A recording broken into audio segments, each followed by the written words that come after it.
Hi friends, నేతన్న review ఛానల్కి స్వాగతం friends. ఈ వారం రిలీజ్ అయిన సినిమా థియేటర్లో శివం భజే.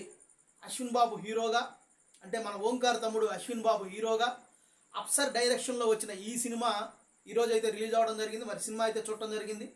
హిట్టా ఫట్టా సినిమా ఎలా ఉంది అనే వివరాలన్నీ ఇప్పుడు మాట్లాడుకుందాం ఫ్రెండ్స్. అంతకంటే ముందుగా ఫ్రెండ్స్, మా సినిమా రివ్యూ కనుక చూసి మీరు సినిమాకి వెళ్తే 100% డిసప్పాయింట్ గారు. అలాగే చూసి వచ్చిన వాళ్ళు కనుక మా రివ్యూకి చూస్తే పర్ఫెక్ట్గా చెప్పారని అనుకుంటారు.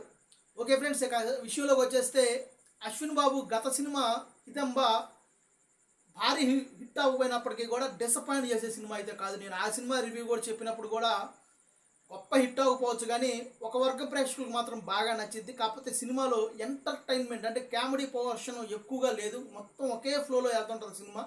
కనుక ఒక వర్గ ప్రేక్షకులకు బాగా నచ్చే సినిమా అని చెప్పాను. సేమ్ అంతే జరిగింది. మరి అతని నుంచి వస్తున్న ఈ సినిమా శివం భజే. మరి సినిమా పాయింట్ ఏంటి ఫ్రెండ్స్? నేను కథ చెప్పను కాబట్టి పాయింట్ అంటున్నాను. అసలు ఈ సినిమా కథ అయితే మాత్రం ఈ మధ్య కాలంలో అయితే నాకు తెలిసి ఇట్లాంటి కథ నేను సినిమాలు చూస్తున్నాగా అయితే చాలా కొత్తగా అనిపించింది. ఈ కథ చాలా బాగుంది. కథ పరంగా అయితే అసలు ఎలాంటి కంప్లైంట్ లేదు. చూసిన ప్రతి ఒక్కడికి కూడా కథ భలే ఉందరా నాయన, ఏం కథ రాసుకున్నాడు రా అని అయితే అనిపించింది. ఈ సినిమాలో పాయింట్ ఏంటంటే నేను కథ చెప్పను, నేను చెప్పే పాయింట్ మాత్రమే మీకు. అది కథకి పాయింట్కి పెద్దగా సంబంధం ఉండకపోవచ్చు, కానీ చిన్న సంబంధమే. కానీ మెయిన్ కథ అయితే ఇది కాదు. కనుక సినిమాలో జస్ట్ పాయింట్ మాత్రమే మీకు చెప్తాను ఫ్రెండ్స్. సినిమాలో పాయింట్ ఏంటంటే హీరో చిన్నప్పుడే తండ్రిని కోల్పోతాడు. ఈఎంఐలో రికవరీ ఏజెంట్గా ఉంటాడు. తనే కుటుంబాన్ని చూసుకోవాలి కాబట్టి. ఇక ఇదే క్రమంలో హీరోయిన్ కూడా పరిచయం అవుతుంది. ఇలాంటి రికవరీ క్రమంలోనే ఒక చిన్న గొడవ జరిగి హీరోకి 2 కళ్ళు పోతాయి. కళ్ళు పోవడంతో అతనికి వేరే కళ్ళు అమరుస్తారు. ఆ కళ్ళు అమర్చిన కాడి నుంచి ఇతను కొన్ని సమస్యలు మొదలవుతాయి. ఆ సమస్యలు ఏంటి? ప్యారలర్గా ఇంకొకటి ఇండియాకి పాకిస్తాన్ అలాగే చైనా మనకి నాశనం చేయాలని చూస్తుంటాయి. మరి ఆ సంగతి ఏంటి? అలాగే హీరోకి ఆ కళ్ళు పెట్టిన కాడి నుంచి వచ్చిన సమస్యలు ఏంటి అనేవి మీరు సినిమా చూసే తెలుసుకోవాలి ఫ్రెండ్స్. జస్ట్ పాయింట్ మాత్రమే ఇది ఫ్రెండ్స్. మరి సినిమా ఎలా ఉంది, బాగుందా లేదా, చూడొచ్చా లేదా అంటే ఫ్రెండ్స్ నేను పర్ఫెక్ట్గా చెప్తాను. సినిమా అయితే మాత్రం మర్చిపోలేని సినిమా. ఎవరు కూడా ఈ సినిమాని మిస్ అవ్వద్దని నేనైతే ఖచ్చితంగా చెప్తున్నాను. సినిమా చాలా బాగుంది. ఇక మన విశ్లేషణ విషయానికి వస్తే సినిమా కథ నేను చెప్పట్లేదు కాబట్టి ముందుగా డైరెక్టర్ను మెచ్చుకోవాలి. చాలా బాగా డైరెక్షన్ చేశాడు.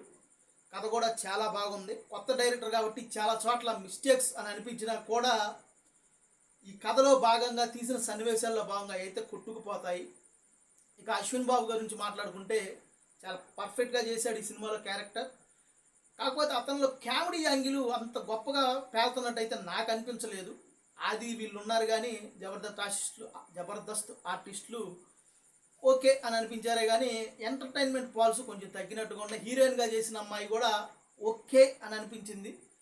పర్లా, ఆమె క్యారెక్టర్ మరీ ఎక్కువ లేదు, అలా అని తక్కువ లేదు. పేరుకు హీరోయిన్ ఒక క్యారెక్టర్ని అనుకోవడమే. మిగతా క్యారెక్టర్లు చేసిన మన జై చిరంజీవి వాళ్ళ విలన్గా చేసిన సల్మాన్ ఖాన్ సోదరుడు అర్బాజ్ ఖాన్ కూడా ఉన్నారు ఈ సినిమాలో.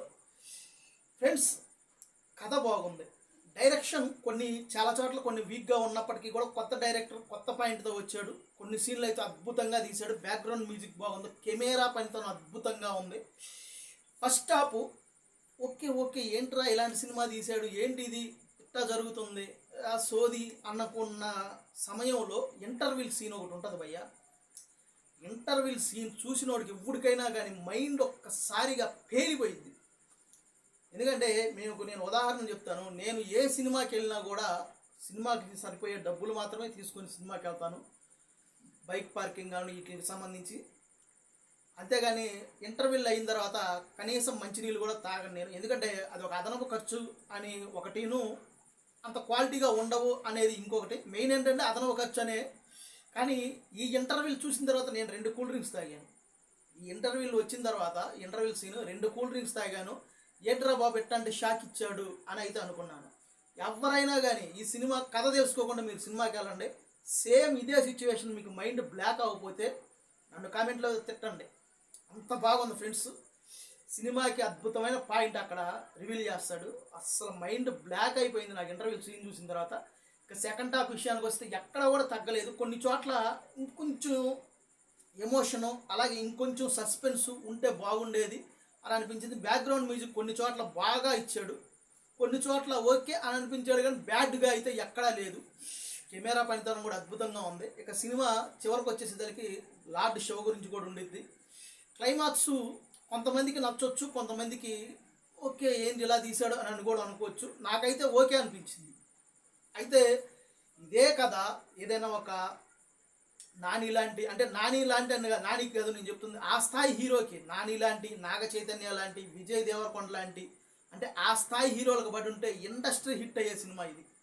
ఇండస్ట్రీ హిట్ అయ్యే సినిమా, అందులో ఎలాంటి డౌటు లేదు. పాయింట్ కానీ ఇదే సినిమాని ఇలాగే తీసుంటే, హీరో మారి ఇలాగే తీసుంటే ఇండస్ట్రీ హిట్ ఖచ్చితంగా అయ్యేది. అంటే 1000 కోట్లు 2000 కోట్లు వసూలు చేసిద్దని చెప్పడం. మన తెలుగు సినిమా ఇండస్ట్రీలో ఈ సంవత్సరం ఇప్పటివరకు రిలీజ్ అయిన సినిమాల్లో కల్కిని తీసేస్తే, కల్కి ఏంటంటే పాన్ ఇండియా సినిమా కాబట్టి దాన్ని పక్కన పెడితే ఎక్కువ రికార్డు కొట్టేది. అంటే హనుమాన్ స్థాయికి వెళ్ళే సినిమానే మన తెలుగు వారికి. హనుమాన్ స్థాయికి వెళ్ళే సినిమా అంటే ఆ రేంజ్ కలెక్షన్స్ వచ్చాయి పెద్ద హీరోతో కనుక తీసుంటే, ఓ మాదిరి హీరోతో తీసున్నా కానీ. కథలో అంత విషయం ఉంది, కథలో విషయం ఉంది.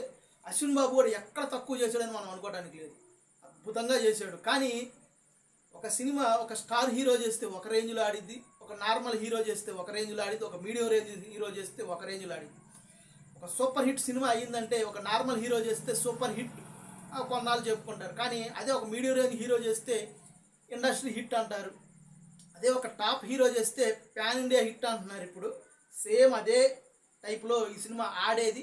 నాకు తెలిసి మిగతా ఇది పాన్ ఇండియాగా రిలీజ్ అయినట్లేదు, కానీ మిగతా భాషల వాళ్ళు ఈ సినిమా చూసి ఖచ్చితంగా ప్రతి భాషలో కూడా తెస్తారు, ఖచ్చితంగా రీమేక్లు చేస్తారు. ఫ్రెండ్స్, మరి నేను సినిమా గురించి చెప్పేది ఏంటంటే, సినిమా అయితే సూపర్ అంటే సూపర్గా ఉంది. ఎక్కడ కూడా మిమ్మల్ని డిసప్పాయింట్ చేయదు. కొంతమందికి నచ్చకపోవచ్చు, కామెడీ పాలు కూడా యావరేజ్గా ఉన్నాయి, కానీ మంచి కథ. సినిమా చూడాల్సిన సినిమా. అశ్విన్ బాబు వెరైటీ కథలను ఎంచుకుంటున్నాడు. పోయినసారి హిడింబా కానివ్వండి, ఇప్పుడు ఈ సినిమా కానివ్వండి, చాలా మంచి కథ. మీరు ఇంతవరకు ఇలాంటి కథను చూసి ఉండరు, ఇలాంటి పాయింట్ కూడా చూసి ఉండరు. సినిమా చాలా బాగుంది ఫ్రెండ్స్, మీరు చూడండి. నా రివ్యూ తప్పు అయితే ఖచ్చితంగా మీరు కమెంట్లో తెలియజేయండి. ఓకే ఫ్రెండ్స్, ఇది శివం బజే సినిమా గురించి మా నేత అన్న రివ్యూ. సినిమా అయితే చాలా బాగుంది. ఇంత బాగుందని నేను ఏ సినిమాకి కూడా చెప్పలేదు. మా పవన్ కళ్యాణ్ సినిమాకి కూడా ఇంత బాగుందని నేను ఎప్పుడు చెప్పలేదు. ఎందుకంటే సినిమాలో విషయం ఉంది. నేను ఛానల్ తర్వాత మంచి సినిమా, మంచి పాయింట్ చూశాను, కొత్త పాయింట్ చూశాను. ఇంటర్వ్యూలకి అద్భుతంగా షాక్ అయ్యాను అని అయితే నేను ఫీల్ అయ్యాను కాబట్టి మీకు చెప్తున్నాను. మీరు కూడా అలాగే ఫీల్ అవుతారని నేను అనుకుంటున్నాను. ఓకే ఫ్రెండ్స్, ఇది శివం బజే సినిమా గురించి నా రివ్యూ. ఓకే ఫ్రెండ్స్, ఇప్పటికైతే ఇంతే. మరొక సినిమా రివ్యూతో మళ్ళీ కలుస్తాను. ఇప్పటికైతే ఇంతే. బాయ్.